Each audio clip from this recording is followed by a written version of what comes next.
Okay, सो आपकी 12th IT की एक असाइनमेंट है, वो मैं आप लोगों को आज एक्सप्लेन कर रहा हूँ।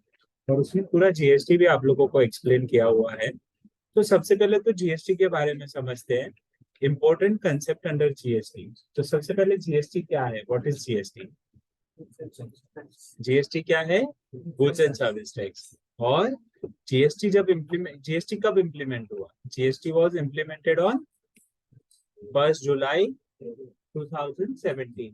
1 जुलाई 2017 के दिन एक जो उससे पहले टैक्सेस हम चलती थी, डायरेक्ट टैक्सेस, इनडायरेक्ट टैक्सेस, और एक टैक्सेस ऐसे होते थे जो सेंट्रल गवर्नमेंट भी चार्ज करती थी और स्टेट गवर्नमेंट भी चार्ज करती थी। तो जो डायरेक्ट टैक्सेस है वो तो एज इट इज है, लेकिन जो इनडायरेक्ट टैक्सेस है उसको रिप्लेस कर दिया, क्योंकि बहुत सारे इनडायरेक्ट टैक्सेस थे। उसको रिप्लेस कर दिया और एक टैक्स लगा दिया, GST. GST stands for goods and service tax. GST stands for goods and service tax, ठीक है। अभी जीएसटी में कौन से टैक्स कवर हो जाते हैं? तो गुड्स एंड सर्विसेज जितने भी हम लेते हैं उसके ऊपर, सबके ऊपर वो टैक्स लगता है। तो अपने को क्या करना है अभी यहाँ पे, पहले जीएसटी के बारे में थोड़ा और समझते हैं कि जीएसटी का एक जीएसटी नंबर होता है। तो वो नंबर का फॉर्मेट क्या है? जब भी आप कोई एंट्री करोगे, जब टैली में या कोई भी अकाउंटिंग सॉफ्टवेयर में आप एंट्री करोगे, तो आपको टैली में या वो सॉफ्टवेयर में जीएसटी की पूरी डिटेल ऐड करनी पड़ेगी। तो जीएसटी की डिटेल में सबसे पहला होता है जीएसटी नंबर। तो वो जीएसटी नंबर का भी एक स्पेसिफिक फॉर्मेट है। तो जीएसटी नंबर का स्पेसिफिक फॉर्मेट क्या है? वो है जीएसटी 15 डिजिट कोड। और उसमें पहले 2 डिजिट होंगे, वो क्या होंगे आपके? पहले 2 डिजिट होंगे वो क्या होंगे आपके? स्टेट कोड होगा। उसके बाद में 10 digit will be your pan number. आपका जो पैन नंबर होता है ना, वो 10 डिजिट होंगे। और उसके बाद में जो 3 डिजिट होंगे, उसमें जेड जो है वो डिफॉल्ट अल्फाबेट है, और बाकी के चेकसम डिजिट होते हैं। बाकी का चेकसम डिजिट और entity number of the same by default. तो वो ये 3 जो नंबर है वो by default system generated number होते हैं, ऐसा हम कह सकते हैं, ठीक है।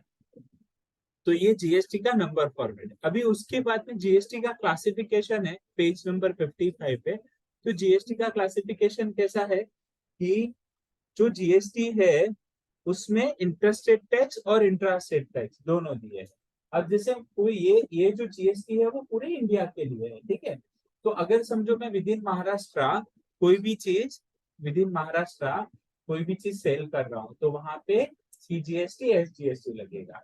और अगर मैं महाराष्ट्र से राजस्थान में या गुजरात में कुछ बेच रहा हूँ, तो वहां पे इंट्रा स्टेट हो जाएगा, तो वहां पे इंटीग्रेटेड जीएसटी आईजीएसटी लगेगा। तो ये उसका क्लासिफिकेशन है, टैक्सेस का क्लासिफिकेशन है।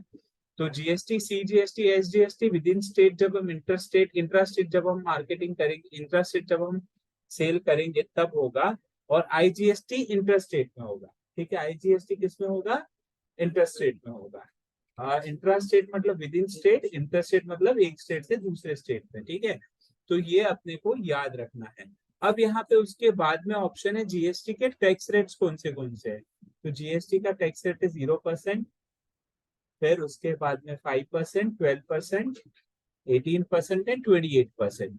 तो ये जो टैक्स रेट है उसमें बहुत सारे ऐसे प्रोडक्ट्स है जिसके ऊपर नील रेटेड टैक्स है, उसके ऊपर कोई टैक्स नहीं है। जैसे ग्रेन हो गया, है ना। जैसे जो एक नेसेसरी इसेंशियल आइटम्स होती है उसके ऊपर टैक्स नहीं है।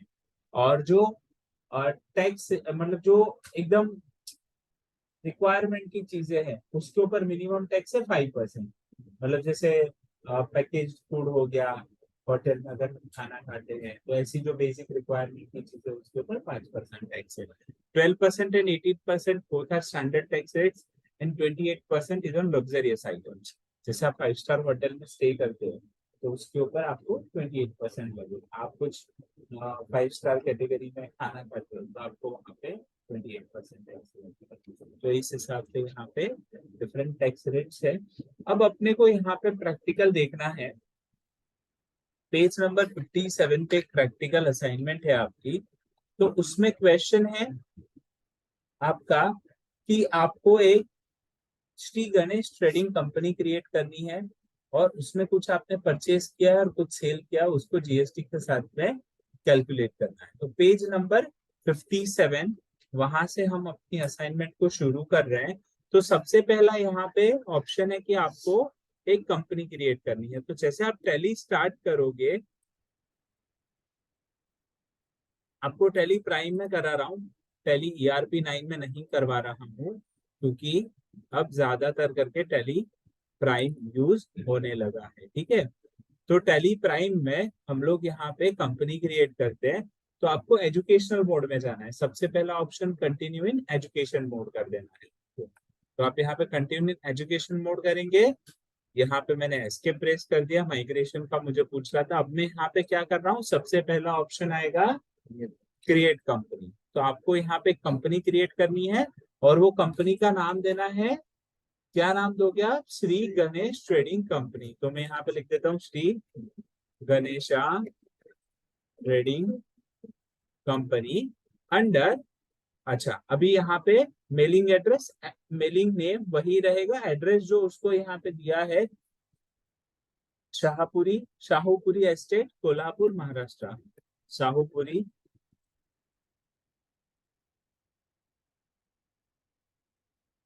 कोल्हापुर,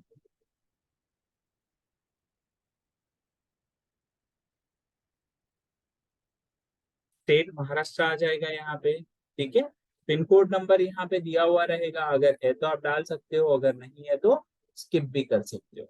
यहाँ पे टेलीफोन नंबर, मोबाइल नंबर, ये जो भी डिटेल बेसिक रिक्वायरमेंट की डिटेल है वो आप यहाँ पे डाल सकते हो। अब आपको कंपनी क्रिएट करनी है 1 अप्रैल 2019 की, क्योंकि यहाँ पे डेट दिया है ना 1 अप्रैल 2019 का। तो financial year beginning from 1 April 2019 enter करोगे और आप यहाँ पे आपकी कंपनी को एक्सेप्ट कर दोगे, यानी कि आपकी कंपनी जो है वो क्रिएट हो जाएगी। ये जो आपकी कंपनी है वो क्रिएट हो जाएगी। तो कंपनी क्रिएट हो गई आपकी। अब जैसे ही कंपनी क्रिएट होगी तो यहाँ पे एक आपको मैसेज आ जाएगा, कंपनी क्रिएटेड सक्सेसफुली। उसके बाद में आपको अपनी कंपनी का जो जीएसटी नंबर और वो डिटेल थी वो आपको ऐड करनी है। ठीक है, तो यहाँ पे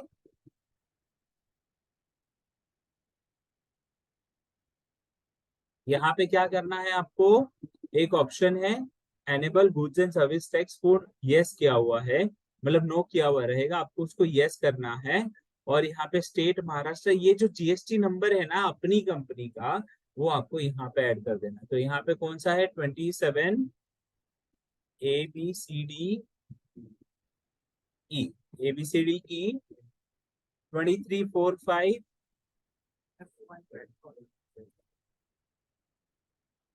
ठीक है,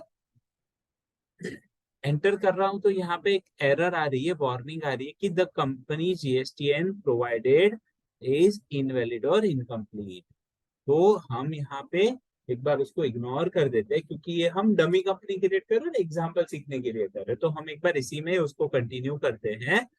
एप्लीकेबल फ्रॉम 1 अप्रैल 2019 एंटर करके मैंने उसको एक्सेप्ट कर दिया। ये मैंने उसको एक्सेप्ट कर दिया। अब अपने को क्या करना है, आप लोगों को चेक कर लेना है कि करंट पीरियड यहाँ पे 1 अप्रैल 2019 से 31 मार्च 2020 हुआ या नहीं हुआ। अगर ये नहीं हुआ हो तो आपको यहाँ पे ऑल्ट F2 करके चेंज कर लेने का, 1 अप्रैल 2019 से 31 मार्च 2020। ठीक है, अब हम यहाँ पे, ये कंपनी क्रिएट हो गई, हमने जीएसटी नंबर को ऐड कर दिया। अब अपने को यहाँ पे काम करना है, परचेज की एंट्री करनी है। लेकिन पहले परचेज की एंट्री हम पढ़ लेते हैं, क्या है। On first April 2019 purchased 50 units of CCTV at the rate 10,000 per unit, GST 28% from Shiva enterprise Kolhapur Maharashtra and pin code number is so and so. यहाँ पे तो अब अपने को क्या करना पड़ेगा, ये एंट्री करने के लिए सबसे पहले शिवा एंटरप्राइज का लेजर क्रिएट करना पड़ेगा। तो मैं यहाँ पे क्रिएट में जाऊंगा, लेजर में जाऊंगा और यहाँ पे शिवा एंटरप्राइज करके लेजर क्रिएट करूंगा। शिवा एंटरप्राइज अंडर किस में होगा ये, आप किसी से कुछ गुड्स परचेज कर रहे हो तो वो कौन से ग्रुप में जाएगा? सन्ड्री क्रेडिटर्स में जाएगा। तो मैंने उसको यहाँ पे सन्ड्री क्रेडिटर्स में डाल दिया और यहाँ पे एंटर एंटर एंटर करके एक्सेप्ट कर दो। यहाँ पे क्या करोगे आप? एंटर एंटर करके एक्सेप्ट कर दोगे। तो ये आपका अच्छा। अभी यहाँ पे अपने को चेक करना है कि शिवा एंटरप्राइज का जीएसटी डिटेल कुछ है क्या अपने पास में। तो यहाँ पे शिवा एंटरप्राइज का जीएसटी डिटेल हमारे पास में नहीं है। ठीक है, तो हम यहाँ पे कुछ नहीं डाल रहे। आपको पिन कोड नंबर अगर डालना हो तो आप यहाँ पे पिन कोड नंबर जो भी दिया है 415001 415001 वो आप यहाँ पे डाल सकते हो। अगर ये पार्टी का जीएसटी नंबर हो तो उसको आप यहाँ अपडेट कर सकते हो। एंटर एंटर करके आप एक्सेप्ट कर दो। तो ये हो गया हमारा एक लेजर क्रिएट। फिर उसके बाद में अपने को और कौन सा लेजर क्रिएट करना पड़ेगा? परचेज अकाउंट क्रिएट करना पड़ेगा। परचेज अकाउंट अंडर किस में जाएगा? ये परचेज अकाउंट में जाएगा। तो परचेज अंडर परचेज अकाउंट ले लिया और यहाँ पे आपको जीएसटी एप्लीकेबिलिटी एप्लीकेबल करना है और यूज जीएसटी क्लासिफिकेशन यहाँ पे कुछ भी नहीं करना है। यहाँ पे एज पर कंपनी ग्रुप रख लेना है। यहाँ पे एज पर कंपनी ग्रुप रख लेना है और यहाँ पे सर्विसेज की जगह पे गुड्स आ जाएगा और एंटर एंटर करके आप एक्सेप्ट करोगे। तो दो लेजर हमने क्रिएट कर लिए। अब उसके बाद में अपने को एक काम करना है। अपने को सीसीटीवी का एक स्टॉक आइटम क्रिएट करना पड़ेगा। ठीक है, तो यहाँ पे हम क्या करेंगे? लेजर में जाएंगे, यहाँ पे क्रिएट में जाएंगे। क्रिएट में जाने के बाद में यहाँ पे स्टॉक आइटम में जाएंगे और स्टॉक आइटम में जाने के बाद में क्या करेंगे अपन? यहाँ पे सीसीटीवी को क्रिएट करेंगे। यहाँ पे क्या करेंगे? सीसीटीवी को क्रिएट करेंगे। ठीक है, तो यहाँ सीसीटीवी क्रिएट किया। अब अपने को यहाँ पे अंडर प्राइमरी रख लिया मैंने। यूनिट्स ऑफ मेजर में मैं लेजर क्रिएट कर, यहाँ पे यूनिट्स ऑफ मेजर में मैं क्रिएट कर लेता हूँ नंबर्स। मतलब आप क्वांटिटी को कैसे मेजर करोगे? तो यहाँ पे मैंने लिख दिया नंबर्स और यहाँ पे मैंने लिख दिया numbers. How will you measure the quantity? Quantity in numbers, quantity in numbers. ठीक है, तो मैंने यहाँ पे एंटर किया। यहाँ पे एनओएस आएगा और एंटर एंटर प्रेस करके आप एक्सेप्ट कर दोगे। तो ये जो है वो आपको एक ही बार क्रिएट करना है, इसको बार बार क्रिएट करने की जरूरत नहीं है। आपको जो मास्टर्स क्रिएट करने होते हैं वो एक ही बार, जैसे लेजर क्रिएट करोगे, stock item, stock group, unit of measure, ये सारी चीजें आप एक ही बार क्रिएट करोगे। ठीक है, और हम यहाँ पे उसको एंटर करके एक्सेप्ट कर देंगे। मैं यहाँ पे उसको एंटर करके एक्सेप्ट कर दिया। अब अपने को क्या करना है? ये हो जाने के बाद में इसमें देखिए एक गलती की मैंने। आप लोग यहाँ पे एक काम कीजिए, मैं इसको ऑल्टर कर देता हूँ। स्टॉक आइटम में गए, स्टॉक आइटम में जाने के बाद ऑल्टर में गए, स्टॉक आइटम में गए और सीसीटीवी को मैं ऑल्टर कर रहा हूँ। यहाँ पे है ना सीसीटीवी का जो एचएसएन कोड और ये सब डिटेल है ना, वो यहाँ पे आपको अपडेट करना पड़ेगा। ठीक है, तो यहाँ पे क्या करेंगे हम लोग? सीसीटीवी का कुछ डिटेल अपने को नहीं दिया है। मैं यहाँ पे करता हूँ specify details here. HSN SSC code हमारे पास नहीं है, डिस्क्रिप्शन में डाल देता हूँ सीसीटीवी। ठीक है, अब उसके बाद में इफेक्टिव डेट आएगी 1 अप्रैल 2019 और यहाँ पे as per company stock group की जगह पे स्पेसिफाई डिटेल्स हियर टैक्सेबल आएगा और यहाँ पे आएगा 28% और इफेक्टिव डेट क्या आएगी? 1 अप्रैल 2019, क्योंकि आपकी कंपनी उस दिन शुरू हुई है ना, इसके लिए। तो आप वो यहाँ पे एंटर करोगे और एंटर करके एक्सेप्ट कर दोगे। ये जो टेक्स्ट का कैलकुलेशन है वो उसका टैक्स रेट वगैरह जो सेटअप करना है या तो टैक्स अपने स्टॉक ग्रुप में या स्टॉक आइटम में कर लेंगे। तो मैंने ये स्टॉक आइटम में, मैंने यहाँ पे क्या किया? ये स्टॉक आइटम क्रिएट किया और स्टॉक आइटम में मैंने टैक्स की डिटेल जो भी है, टैक्सेशन की जो डिटेल है 28% वो अपडेट कर दी। इतना समझ में आया आप लोगों को? ये वीडियो देखेंगे तो आपको और अच्छे से समझ में आएगा। ये देख के आप प्रैक्टिकल ट्राई कीजिएगा। अब हम यहाँ पे दो लेजर और क्रिएट करते हैं। तो क्रिएट में जाना है। क्रिएट में जाने के बाद आपको क्या करना है? लेजर्स में जाना है और लेजर क्रिएट करना है सेल्स एंट्री का। तो सेल्स एंट्री का लेजर का है तो यहाँ पे सेल्स अकाउंट क्रिएट कर देंगे हम। तो यहाँ पे क्रिएट में गए, लेजर में गए, sales account, under sales account ये हमने क्रिएट कर लिया और एक्सेप्ट कर लिया। फिर उसके बाद में सेल्स अकाउंट के बाद में हम लोग क्या करेंगे, सेल्स अकाउंट के बाद में अपने को क्या करना है, एक लेजर और बनाना है। किसको सेल किया, तो एंजल पब्लिक स्कूल को। तो मैं यहाँ पे लिख रहा हूँ angel public school, angel public school. और ये आएगा अंडर सन्ड्री डेटर्स, क्योंकि हम उसको कुछ सेल कर रहे हैं तो वो हम उसको सन्ड्री डेटर्स में डालेंगे। और यहाँ पे अगर उसका भी पैन नंबर या कुछ डिटेल हो तो वो आप यहाँ पे डाल सकते हो, अदरवाइज एंटर एंटर करके आप एक्सेप्ट कर दोगे। ठीक है, अगर उसका स्टेट चेंज करना है तो वो स्टेट आप यहाँ पे से चेंज कर सकते हो। तो ये कौन से स्टेट में है अभी अपने को देखना पड़ेगा। शिवा एंटरप्राइज जो है वो, उसका एड्रेस भी रहेगा कहीं पे, sorry angel public school Satara Maharashtra. तो एंजल पब्लिक स्कूल जो है वो सातारा महाराष्ट्र, और उसका पिन कोड नंबर क्या है, ओके 415001। ठीक है, और यहाँ पे एंटर एंटर करके हम एक्सेप्ट कर देते हैं। अभी यहाँ पे आपको सीजीएसटी एंड एसजीएसटी का अकाउंट बनाना पड़ेगा। तो CGST account under duties and taxes, CGST account duties and taxes, और यहाँ पे आपको ले लेना है जीएसटी ले लेना है। और सीजीएसटी है तो यहाँ पे भी आप क्या लोगे, सीजीएसटी लोगे और एंटर करके एक्सेप्ट कर दोगे। वैसे एसजीएसटी है तो आप यहाँ पे क्या करोगे, SGST account under duties and taxes, GST ले लिया और यहाँ पे आप करोगे एसजीएसटी ले लोगे। ठीक है, तो ये ऑप्शन आपका यहाँ पे कवर अप हो जाएगा। अब सिंपली आपको दो एंट्री करनी है, सिंपल है। तो आप यहाँ पे अकाउंटिंग वाउचर में जाइए और आपको यहाँ पे F9 करना है परचेज के लिए। परचेज कर रहा हूँ 001 नंबर का इनवॉइस है फॉर एग्जांपल, और हम कर रहे हैं 50 यूनिट सीसीटीवी के। तो मैं यहाँ पे किससे परचेज कर रहा हूँ, शिवा एंटरप्राइज से। शिवा एंटरप्राइज से परचेज कर दिया मैंने, इसको एक्सेप्ट कर दिया, इसको भी एक्सेप्ट कर दिया। और यहाँ पे मैं ले लेता हूँ परचेज अकाउंट। तो मैंने परचेज किया, आप कितना सीसीटीवी परचेज किया है यहाँ पे, 50,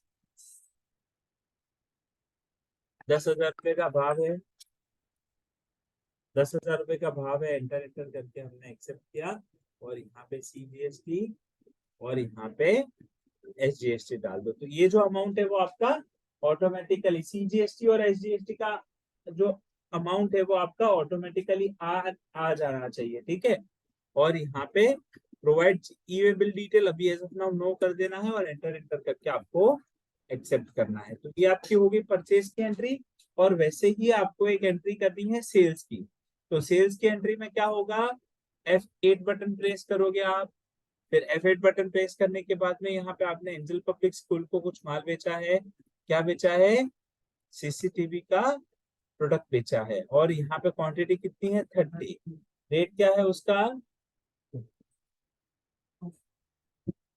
नहीं यहाँ पे 30 यूनिट्स ऑफ, अच्छा 12,000 रुपीज का रेट है। तो यहाँ पे 12,000 रुपीज ले लिया और एंटर एंटर करके मैंने एक्सेप्ट कर दिया। ठीक है, तो यहाँ पे नो कर रहा हूँ। और उसके बाद में हम यहाँ पे जो यहाँ पे रेफरेंस डिटेल आ रही है उसमें मैंने 1 डाल दिया, और एंटर एंटर करके मैं क्या करूंगा, यहाँ पे इनपुट सी आउटपुट सीजीएसटी, यहाँ पे सीजीएसटी एसजीएसटी ले लेंगे डायरेक्ट, सीजीएसटी एसजीएसटी। तो सीजीएसटी और एसजीएसटी मैंने यहाँ पे ले लिया, और फिर आपका बन जाएगा ये सेल्स इनवॉइस। ये आपने यहाँ पे सेल्स की एंट्री पास कर दी। ठीक है, तो इस तरीके से आपको ये दोनों एंट्री पास करनी है। ये आप लोगों को आज ट्राई करना है, मैं वीडियो अपलोड करूँ जब तक आप लोग की कंपनी क्रिएट करिए अपने हिसाब से अपने नाम से, और फिर उसके बाद में मैं वीडियो दे रहा हूँ वो देख देख के आप ट्राई करो। ठीक है, इज दैट क्लियर, समझ में आ गया, ओके।